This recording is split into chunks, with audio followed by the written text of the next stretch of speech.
I post-hatch, half-wild, part man, king cock, beak-fed, crowed upon the dawn of the roost of the high stool born, womb shell cracked in blazing red, last known heir to a barbed wire throne in a kingdom of spit, who was hushed up proper by a bishop's link crook to the froth-born yak of my eloquent mush, and nailed by the claw-hooked hand of each wing to a shattering stained-glass notion of gospel, the devil's own pack, half jokers and jacks, a straight card flush, part magic trick, come truth, strung up by the neck in the sheds of my youth, and condemned for the out-of-line caught of my jib to live in the liminal gloom of the chatterbox darkness, tied up in knots by slivers of iridescent light to the hoot of the moon in the conjurer's night by the whispering world.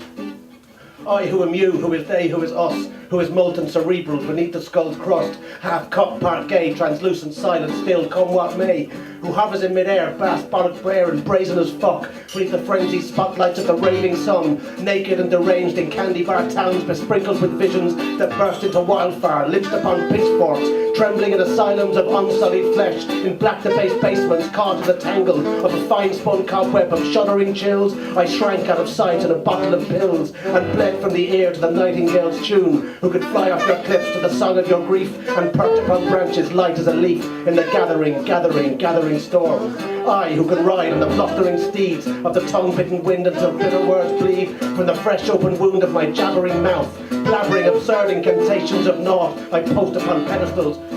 grinding my teeth as you stand at the pulpit or kneel on your penitent knees in the pews to crucify gods you would worship and whip, and then like a virus go spread the good news of your suffering souls condemned to restraint, beloved by demons and cursed by the saints, to live in my head away with the birds. Yes, it was I that taught them to sing, and I heard thunderclap in the silver-washed beat of a mid-May meadow-bound butterfly's wing, and was lost for a while in the wilds of myself, in a riddle of shadows that bulged from the wall, who was led through the dark by the hand, by the blind. It was I of the muttering